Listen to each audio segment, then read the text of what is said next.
What's up, everybody? I'm Stan, and welcome to Detail Comics, where we go over comics in detail. This is iRate Reviews, the show where I go over a comic book, its story, its art, give you my impressions, and let you know whether it's something you should go back to the comic book shop for or not. So make sure you subscribe to get one of these every single week. The book that I want to talk about right now is Infinity Countdown Adam Warlock #1, which shows the return of Adam Warlock to the main Marvel continuity. And this is a precursor to a story that Jerry Dugan pitched to Marvel, and they liked so much that they canceled his Guardians of the Galaxy book so he could work on this full time. We've seen the Infinity Stones basking in the rest of the Marvel Universe. We've got Gamora hunting them down. We've got Wolverine in possession of one, as well as a number of other things. So let's see how this book ties into everything. So when we jump into Infinity Countdown Adam Warlock #1, it is hot off the heels of Guardians of the Galaxy issue number 150, where we saw Adam Warlock make his return. First off, he was trapped in the Soul Stone, he met older Gamora, and then he finally made his way out of that, punching out of his cocoon in front of Kang the Conqueror, and that's the exact moment that we pick up on in this book. And the thing that I want to call out is that Mike Allred is doing a phenomenal job on this art. I mean, just right from the beginning, I am in love with the art style for this particular book. But the thing is that because Adam has been out of continuity for so long, he's not exactly sure what's going on. And Kang is trying to do the explanation. So first off, he's, opens up this portal, and it kind of shows everybody the history of Adam Warlock. First his creation by the scientists, his lack of soul, his fight versus Thor, who kind of left him in his cocoon, which ultimately, banished him out to the higher evolutionary, he turning him into a gladiator. There's so much stuff that's going on when it comes to Adam Warlock's history that's really kind of gone over in these 3 splash pages, these giant pages that really kind of go into those details. And then, you get a little bit better idea, Adam has his soul, those kind of things. And then finally he goes into the Soul World, where we see some of the original members of his team when he first made it into the universe. And this is all an explanation that Kang and Adam go through, so that way people can get caught up on the history of Adam Warlock if they're not really familiar with it. So this is huge. It's a great thing for Marvel to be doing this as part of this book, especially if they're setting up a much larger event in the form of Infinity Countdown, which they're going to have Infinity Countdown Prime, Infinity Countdown #1, Infinity Countdown #2. Those things are going to be coming out over the next few weeks. Next, we actually see where Adam Warlock came back again, and this is the Infinity Gauntlet saga, where Thanos has collected the Infinity Gauntlet, and Adam comes back to basically save reality. And the thing is that he's looking to go back to the past. Let him summon the Guardians of the Galaxy so that way they can take care of this real travesty, this upcoming calamity that's going to devastate the entirety of the Marvel Universe.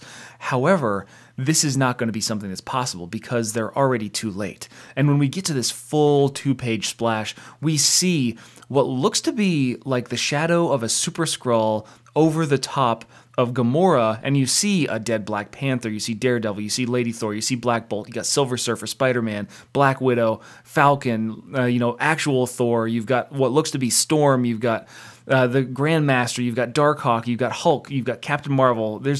I can't even go through as many. There's Moondragon, you've got Vision, you've got Ant-Man, you've got Iron Man, She-Hulk, Loki, Captain America, Doctor Strange, Doctor Doom, Nova, Cable. There's just Star-Lord's in the middle. There's just so many people that have already been, they've met their end at Infinity's hand. So what Kang does is that he has to send him right back in time immediately. And the reason that he has to do this is because they've already tried this. They tried this before. How many times have they tried and failed? Many times. 113. So this is going to be the last-ditch effort for Kang to send Adam Warlock back into time to meet his former self before this entity kind of comes and takes him and expunges him from the time stream, or at least that's the way it seems.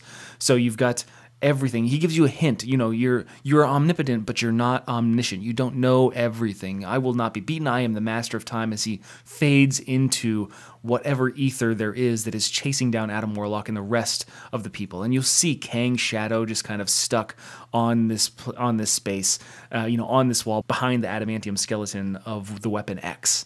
Next, we find Adam Warlock. He's back in ancient Egypt, and he runs into the guards, and then eventually the previous iteration of Kang, Amramatut.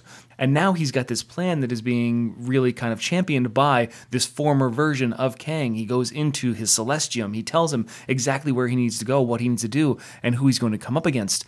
And who he's going to come up against is is Magus. So this is the polar opposite of Adam Warlock, the yin to his yang. It's essentially the same person. It is himself, except worse. So what are they going to do? Are they going to send him forward in time back to 2018 where he can be? Absolutely, but it's not going to be in the means that you think it's going to be.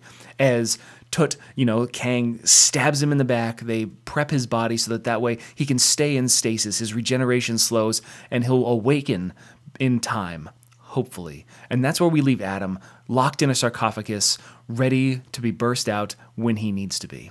And that's the end of, Infinity Countdown, Adam Warlock #1, and I was really excited about this. For an event that didn't really have my attention, even though I'd been kind of following along with Guardians of the Galaxy every once in a while, I'm kind of curious as to where Logan is, but this really set up a lot. I'm extremely impressed by the tightness of Jerry Dugan's script, and the art from Mike Allred is just fantastic. The Allred team always puts together a stellar book when it comes to visuals, and we take a look at this and we already see that there's a number of things that we can really surmise. In the promotional art that you see in the background, you see that there's, the Super Skrull. He's got his thing arm. He's going to have an Infinity Stone. You've got Magus, who's got an Infinity Stone. You've got Gamora, who has an Infinity Stone. You've got Logan, and then there's this Infinity Gauntlet and a shadowy figure in the background. It gives you the interpretation. We already know that the Power Stone is being guarded by Drax.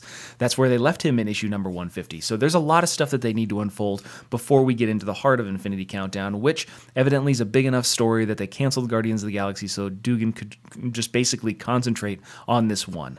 I don't know if you guys are excited, but I'm excited, so I want to know what you guys think, so hit me up in the comments down below, and we can start that conversation. As always, if you like what you see, hit the like button. Don't forget to subscribe to get more news, reviews, and commentary on comic books, comic book movies, comic book TV shows and games, and anything and everything inside the world of comics.